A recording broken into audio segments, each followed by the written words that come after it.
Muy buenos días, tardes o noches, tengan ustedes querida audiencia de YouTube. Aquí su amigo como siempre, Josuecito Ramos. En esta ocasión, les traeremos la independencia de México. La guerra de independencia en nuestro país, a diferencia de las guerras por la independencia sudamericana, hizo concurrir a grupos importantes de la población colonial. Desde luego, grupos de indios, mestizos y de castas, e incluso estos muchas veces eran dirigidos por criollos intelectuales de avanzadas ideas. Los españoles mantenían bajo control actividades fundamentales como la minería, la industria y el comercio, mientras que actividades secundarias se asignaban a los criollos y a los mestizos. Mientras tanto, los indios y las castas no solamente eran hechos a un lado en cuanto a la participación de actividades económicas importantes, sino que cuando estos tenían ingresos, ya sea de sus tierras o de su propio trabajo, les eran arrebatados todo esto por los españoles. Seguramente que el monopolio de los peninsulares sobre la riqueza nacional y manteniendo, digamos, en esta época se mantuvo a la población en una gran miseria. Pues por un lado estaban los criollos, que estos habían puesto el ojo en los grupos de españoles y a ellos los veían como un obstáculo, los cuales tenían que quitar para enriquecerse y para apoderarse de la economía del país. Por otro lado, tenían a los indígenas oprimidos. El ayuntamiento en la Ciudad de México. Ante la representación formulada por el ayuntamiento, la audiencia de la capital rechazó las proposiciones, lo cual dio pie a que el licenciado Francisco Primo de Verdad y Ramos, síndico del organismo, declarara que la soberanía ha recaído en el pueblo, el cual puede constituirse de la manera que mejor prefiera, mientras Fernando VII recupera el trono. Esta declaración fue considerada como herética o herejía, ya que también era muy peleado con el bando de los españoles. No obstante, poco después, Fray Melchor de Talamante dio a conocer al ayuntamiento dos nuevos estudios: Congreso Nacional del Reino de la Nueva España y Representación Nacional de las Colonias, las cuales sostenían que el gobierno español se había entregado a una potencia extranjera. Se rompieron los vínculos con la metrópoli, las cuales subsistían para dirigirnos las leyes puramente regionales, las cuales ni siquiera la audiencia ni el virrey pueden oponerse por carecer de facultades legislativas para ello. Esta en sí eran representantes del rey, el cual estaba desposeído del trono. Como el virrey Iturrigaray estaba de acuerdo con las ideas del ayuntamiento, los españoles de la Ciudad de México asaltaron el Palacio de Gobierno el 1 de septiembre de 1808. Hicieron prisionero al virrey y lo remitieron a España. Claro que desde luego se ordenó la aprehensión de la mayoría de los miembros del ayuntamiento. La conspiración de Valladolid. El nuevo virrey Pedro de Garibay dispuso el acantonamiento de tropas en Jalapa, esto solamente por miedo a ser atacado por flota inglesa. Este acantonamiento sirvió para que los jóvenes militares discutieran acerca del problema de la independencia. Después de esto regresaron a sus respectivas poblaciones, en donde organizaron juntas conspirativas.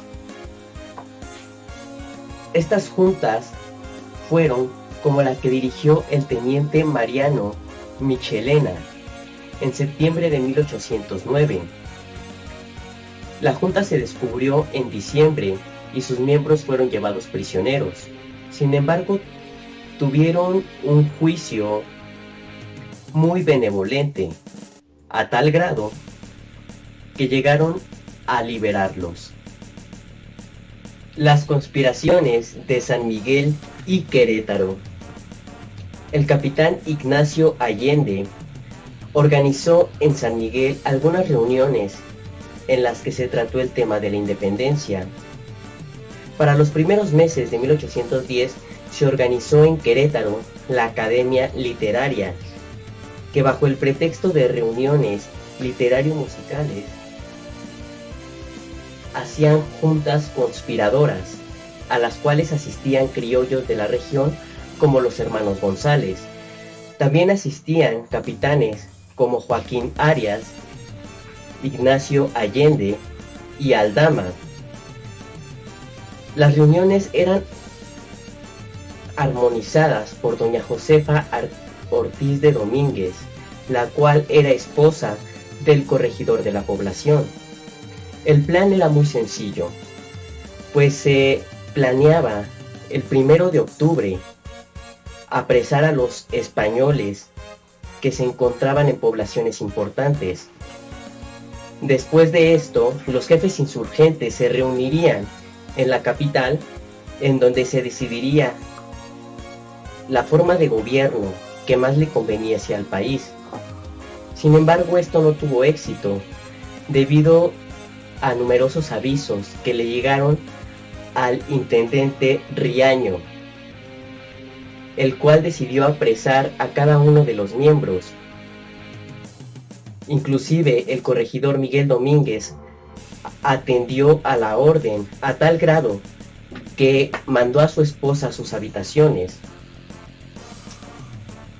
Todo se mejoraría para el bando insurgente cuando doña Josefa Ortiz de Domínguez, la noche del 15 de septiembre de 1810, mandó el comunicado al capitán Allende y al cura de Dolores, don Miguel Hidalgo, de la gran amenaza que les acechaban, siendo don Miguel Hidalgo quien juntó a la población para levantarse en armas. Iniciación del movimiento libertario. En la madrugada del 16 de septiembre de 1810, Hidalgo y Allende se dieron cuenta que habían sido descubiertos. Con gran serenidad, el cura de Dolores dirigió estas palabras a los presentes: damas y caballeros, estas son las palabras que el cura Hidalgo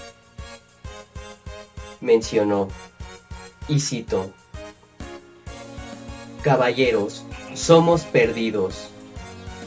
No hay más recurso que ir a coger guachupines. Fin de la cita. Después de esto, reunió a todos los conjurados de la población para apoderarse de esta, y se aprehendió al subdelegado Nicolás Fernández del Rincón y a 17 españoles que vivían en ese lugar. A las 5 de la mañana llamó a misa, y cuando logró reunir en el atrio de la iglesia a una muchedumbre de 300 campesinos, los invitó a levantarse en armas en contra de la opresión y del mal gobierno, iniciándose desde ese momento la independencia nacional. La Guerra de Independencia. Debemos destacar que la Guerra de Independencia fue fuerte, gracias a verdaderos principios sociales, los cuales pretendían desechar el antiguo régimen y establecer un estado en donde el derecho fuera igual para todos los ciudadanos. En las épocas de los combates, que fue de 1810 a 1821, se presentaron algunas pequeñas características entre los bandos en pugna, pues por un lado se pensó en una victoria rápida e insurgente, pero también por otro lado se tenía conciencia de que los realistas podrían acabar con el movimiento. La guerra de independencia se puede estudiar en 4 etapas. Etapa de iniciación. Esta etapa es la que va de 1810 a 1811. Y aquí aparecen los primeros caudillos insurgentes, los cuales dieron su fuerza y su vida para la lucha independiente. Etapa de organización. Esta etapa fue la más favorable para el bando insurgente, destacándose la figura del caudillo José María Morelos y Pavón. Etapa de resistencia.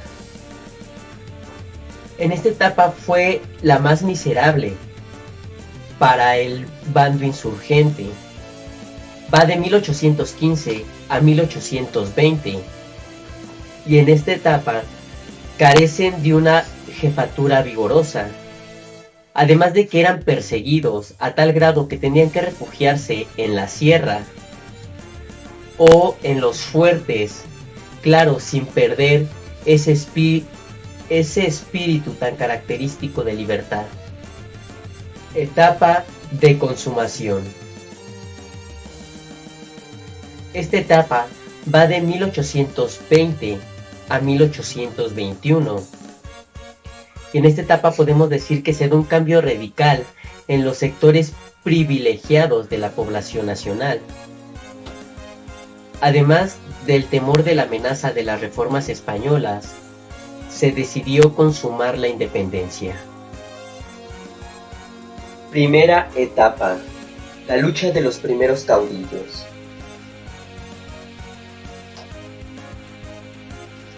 Armados con piedras y palos, los primeros soldados de la independencia abandonaron el pueblo de Dolores.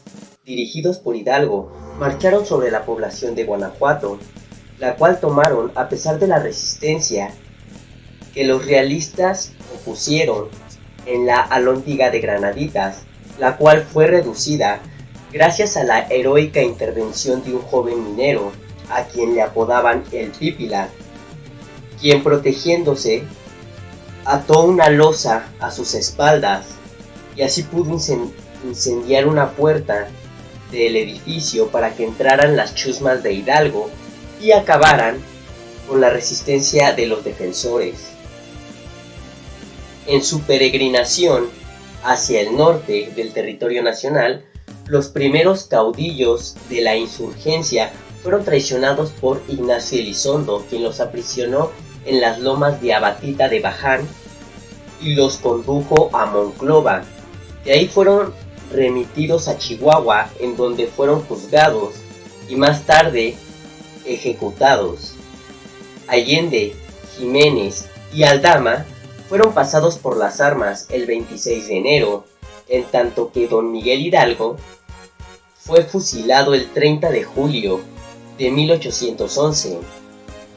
Después del fusilamiento, fueron decapitados y sus cabezas se enviaron a Guanajuato, en donde fueron puestas en cada una de las esquinas de la Alhóndiga de Granaditas.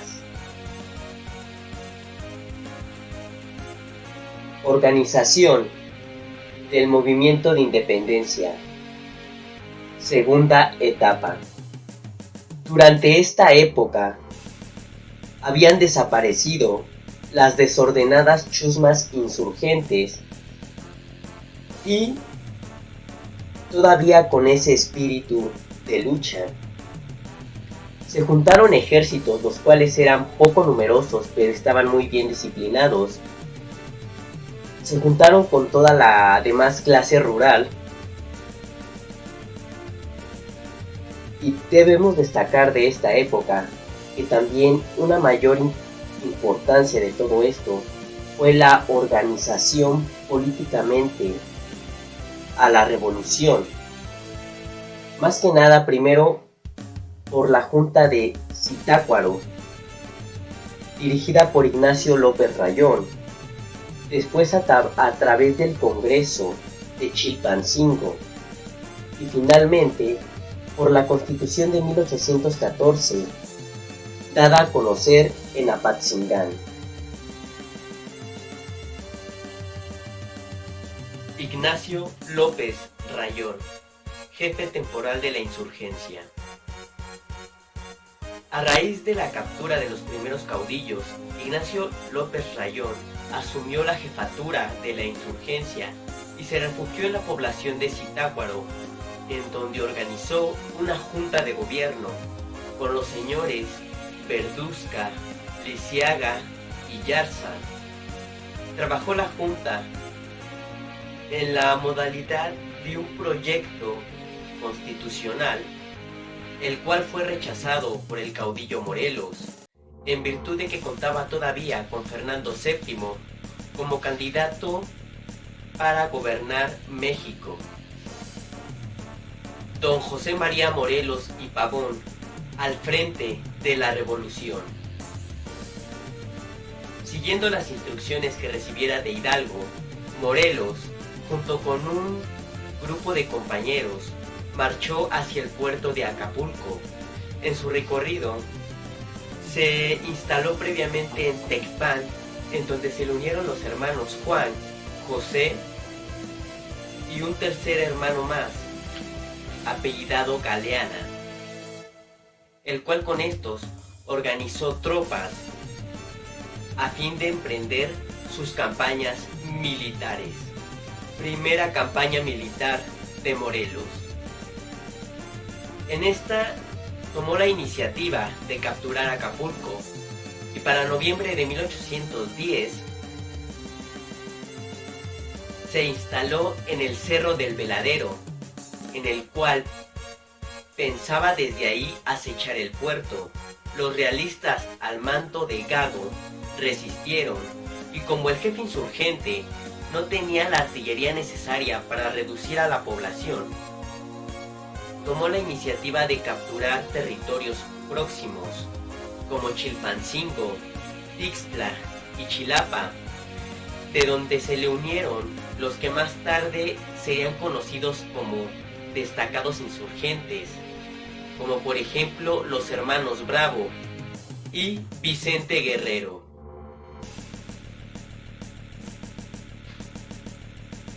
Segunda campaña militar.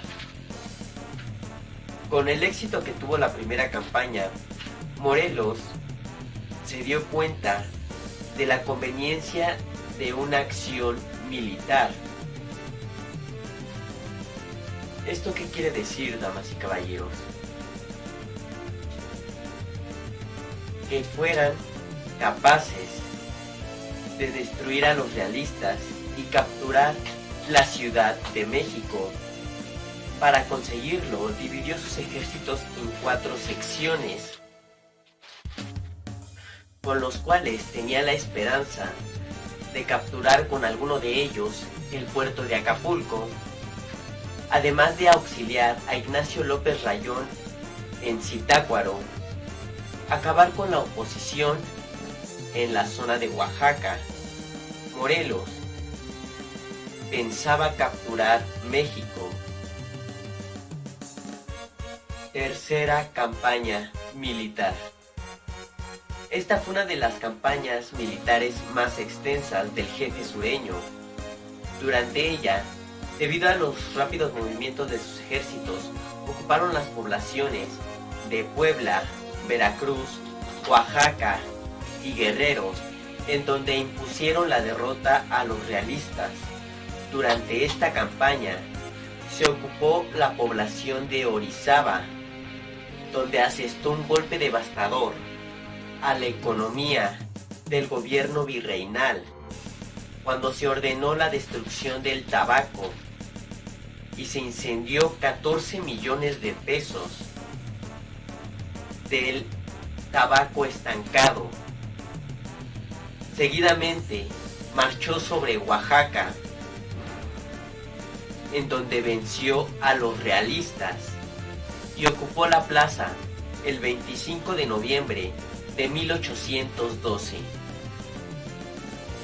Tercera etapa de la Guerra de Independencia. Esta tercera etapa se caracterizó por la aparición de pequeños grupos insurgentes, los cuales organizaron guerrillas para combatir en los cerros y en los puertos fortificados, como Vicente Guerrero y Juan Álvarez en el sur, inclusive Guadalupe Victoria en Veracruz. En 1817 arribó a las costas mexicanas el joven militar español Francisco Javier Mina. Este se unió a los insurgentes. Desgraciadamente fue vencido, hecho prisionero en la hacienda del Venadito y más tarde fusilado. Cuarta etapa de la guerra. Consumación de la independencia. En esta cuarta y última etapa se da a conocer el Plan de Iguala, en el cual se establecía la religión católica como única y se ofrecían garantías a las propiedades del clero. Iturbide da a conocer los tratados de Córdoba, en el cual modificaban lo ya propuesto en el Plan de Iguala. Estos tratados de Córdoba fueron firmados por Don Juan O'Donoghue, el cual es un representante español en tierras mexicanas. Sin embargo, la capital todavía seguía bajo el poder de los realistas. Debido a esto, Iturbide asignó a Vicente Guerrero, Nicolás Bravo y David Bratton para que sitiaran la capital. Todo concluye el 27 de septiembre de 1821, cuando Iturbide hace su entrada triunfal a la Ciudad de México, consumándose de esta manera la independencia nacional. Y bien, querido público de YouTube, aquí su amigo Josuecito Ramos. Espero les haya gustado el video y síganos en el próximo. Denle like.